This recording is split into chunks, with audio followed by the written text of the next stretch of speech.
नमस्कार, मी बसवेश्वर आखाडे, माझी शाळा माझे कार्यालय या आपल्या युट्यूब चॅनल मित्रांनो आपणा सर्वांचं स्वागत.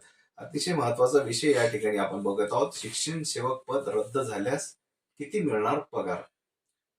आता तुम्ही सद्यस्थितीत जर पाहत असाल सोशल मीडियावर तर बरेच तुम्हाला व्हिडिओ असतील, काही मेसेजेस असतील किंवा काही एम्प्लॉई हे काय झाले कोर्टामध्ये गेले आणि त्या ठिकाणी त्यांना न्याय मिळाला आणि त्यांचं जे शिक्षण सेवक पद हे जे होतं, जे मानधनावर पद आपलं असतं, हे पद त्या ठिकाणी न्यायालयानं रद्दबातल ठरवून त्यांना नियमित वेतन श्रेणी द्यायचं त्या ठिकाणी आदेशित केलेलं आहे. असे बरेच व्हिडिओ तुम्ही पाहिले असतील किंवा तुमच्या काही वाचण्यात सुद्धा आलं असेल.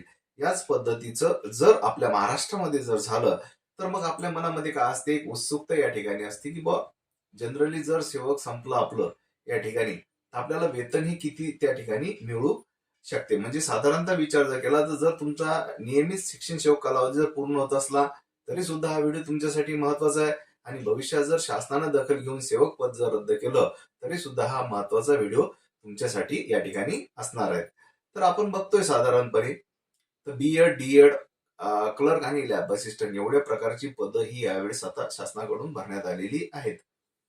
तर बीएड मध्ये 6 ते 8 असेल आणि 9 ते 10वी चे शिक्षक बसतात. डीएड मध्ये वर्ग 5 चे शिक्षक या ठिकाणी बसतात. क्लरिकल जॉब आहे आणि लॅब असिस्टंट जॉब आहे. सध्या परिस्थिती जर पाहिला आपण तर या पद्धतीनं म्हणजे बीएड जे 9वी 10वीला आहेत शिक्षक ते 18,000 एवढं वेतन घेत आहेत मानधन स्वरूपात.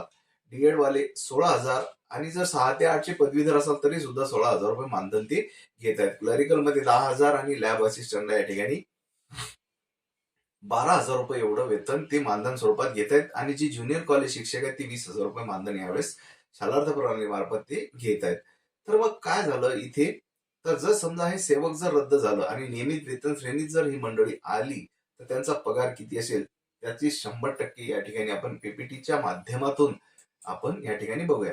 जर आता डीएड शिक्षक आहेत जे अपदवीधर शिक्षक म्हणून नियुक्त झालेले आहेत आणि जर शिक्षण सेवक रद्द झालं तर त्यांचं वेतन जे आहे मित्रांनो तर बघा S10 मध्ये त्यांचा स्टार्टिंगचा बेसिक असणार आहे 29,200 आणि याला 10% लागतो. म्हणजे या पद्धतीनं करंट आजच्या महिन्यातली पोझिशन मी या ठिकाणी मांडण्याचा प्रयत्न केलेला आहे.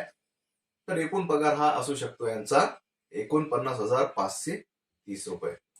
याच पद्धतीनं जर बीएड शिक्षक आहेत जे 9वी 10वीला काम करतात तर ते S14 मध्ये S14 मध्ये त्यांचं पे फिक्सेशन होईल आणि साधारणतः 38,600 बेसिकच्या अनुषंगानं त्या सर्व काही भत्ती पकडून त्यांना 65,040 रुपये एवढा पगार या ठिकाणी त्यांचा निघू शकतो.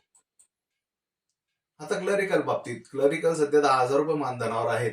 यांना जर समजा नियमित वेतन श्रेणी लागली तर ती लागणार आहे S6 मध्ये आणि 19,900 बेसिक सोबत ते एकूण 34,185 रुपये एवढा पगार ते त्यांना पडू शकतो.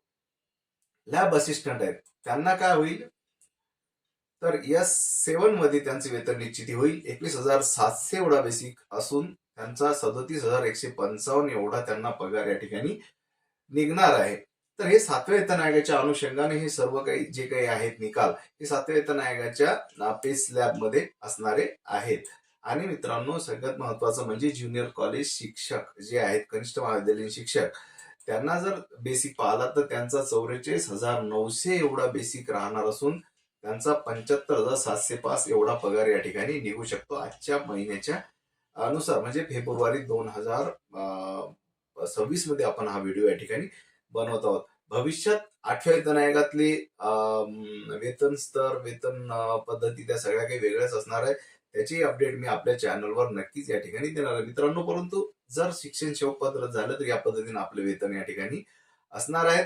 आणि आता काय भविष्यात लागणारा 8 वेतन आयोग त्याची वेतन निश्चिती त्याचे लागणारे संभाव्य डीए त्याचा बेसिक त्याचा फिट अँड फॅक्टर याची माहिती सुद्धा आपण माझी शाळा माझे कार्यालय या युट्यूब चॅनल मार्फत देणार आहोत. मित्रांनो नक्कीच चॅनलला आतापर्यंत सबस्क्राईब केलं नसेल सबस्क्राईब जरूर करा, मित्रांपर्यंत शेअर करायला विसरू नका आणि हो व्हिडिओला लाईक करायला सुद्धा विसरू नका. भेटूया पुन्हा नवीन माहितीसह पुढील व्हिडिओ मध्ये. तोपर्यंत नमस्कार.